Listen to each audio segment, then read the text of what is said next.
Hola pequeños, ¿cómo están? ¿Listos para este viaje? Pues en esta ocasión necesitamos identificar con qué personaje bíblico vamos a acompañarnos en este viaje. Pero para saber quién es, me gustaría que me ayudaras a identificar estas pistas. Estas pistas dicen así: este personaje bíblico llegó a ser el juez más importante de Israel, además fue sacerdote y profeta. Fue portavoz de Dios y no cesaba de orar por el pueblo. Por eso Dios le dio la victoria contra los filisteos. ¿Ya sabes quién es? ¿No? Bueno, te doy otras pistas. Dice: su deseo ardiente era que los israelitas regresaran al Señor. Siempre estuvo comprometido con Dios y fue un hombre de fe y oración. ¡Qué barbaridad! En el Antiguo Testamento hay muchos hombres de Dios que tuvieron fe y oraban mucho, pero ¿ya sabes quién es? ¿No? Bueno, te doy la última pista, que yo creo que con esa sí sabrás quién es. Dice: su bondad y compromiso se gestaron antes de nacer, cuando su madre Ana lo dedicó al Señor. ¿Ya supiste? Exacto, Samuel. Y en este viaje vamos a conocer sobre el profeta Samuel. ¿Ya tienes lista tu Biblia? Si ya estás listo, vamos, acompáñame. Pues el día de hoy nuestro viaje se encuentra en Primero y Segunda de Samuel. Es importante recordar que el primer libro de Samuel tiene 31 capítulos y el segundo libro de Samuel tiene 24 capítulos. Estos libros nos hablan cuando el pueblo de Israel le pide a Dios que les dé un rey después de que los jueces los habían dirigido. El primer rey fue Saúl y el segundo rey fue David. Pero quiero comentarte algunas características especiales de cada libro. El primer libro de Samuel lo podemos dividir en 3 partes. El primer capítulo nos habla de cuando nace Samuel y su llamamiento y su ministerio. Si tú te acordarás, en Samuel, su mamá no podía tener hijos porque era estéril, pero oró y Dios la escuchó y fue cuando Samuel nació. Y después él creció para juzgar fielmente a Israel. La segunda parte, que es del capítulo 8 al capítulo 15, nos dice que Dios le concede a Israel un rey, y este rey fue el rey Saúl. Cuando Dios le dice a Samuel que vaya y que lo unja con pequeño aceite sobre su cabeza, y le dio un beso y le dijo que era el rey, que Dios había destinado para gobernar al pueblo de Israel. Sin embargo, el rey Saúl empezó a hacer cosas malas, desobedeció a Dios, el mandato que les había dado de destruir a los amalecitas, a los cuales ya había vencido. Al final, Saúl consulta a una adivina para pedir el consejo, por lo que la sentencia de Saúl y de sus hijos fue que murieron en una batalla.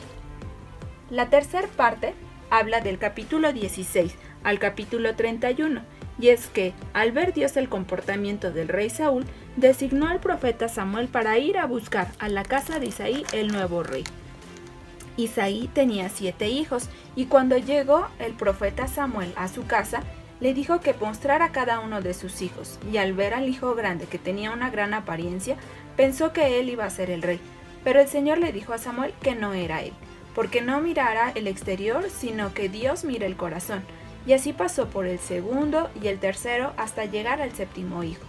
Triste Samuel le preguntó a Isaí si no tenía otro hijo más. Isaí le respondió que tenía un hijo pequeño, quien cuidaba las ovejas. El nombre de este hijo era David. Entonces mandó llamar Samuel a David. David fue ungido como rey y Samuel le dijo que él era el ungido de Dios.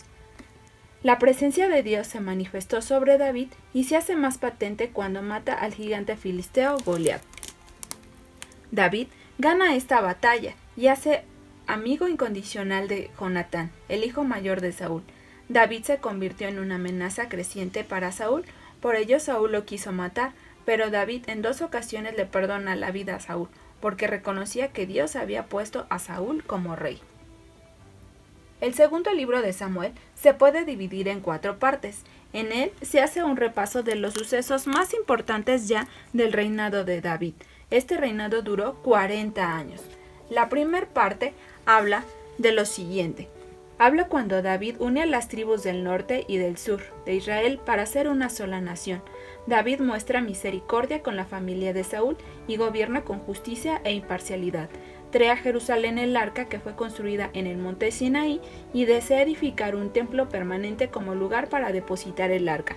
Dios responde a David con una gran señal que es la confirmación de su pacto con sus descendientes y que siempre iba a reinar en su trono. La segunda parte es el capítulo 11, donde muestra en este caso que David reconoce que Dios, el Señor, es el autor de su éxito.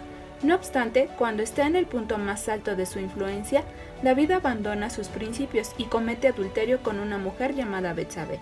Y cuando él sabe que Betsabé está embarazada, intenta cubrir su pecado y planea la muerte de Urías. David toma como esposa a Betsabé y ella da a luz un hijo.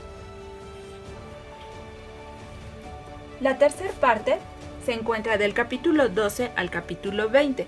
Estos capítulos nos hablan cuando Dios enfrenta a David por el pecado con Betsabé y el asesinato de Urías a través del profeta Natán. David confiesa su pecado, pero las consecuencias son trágicas de gran enlace, porque el hijo que tiene con Betsabé muere. Su hijo Amnón ofende a su hermana Tamar. Absalón, hermano de Tamar, mata a Amnón por haber ofendido a su hermana. Absalón planea derrocar a su padre, pero queda muerto en una batalla.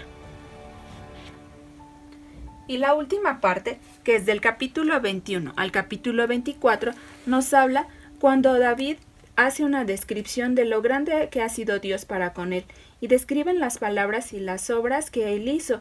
Muestra cómo la condición moral y espiritual del rey afecta al estado físico y espiritual del pueblo.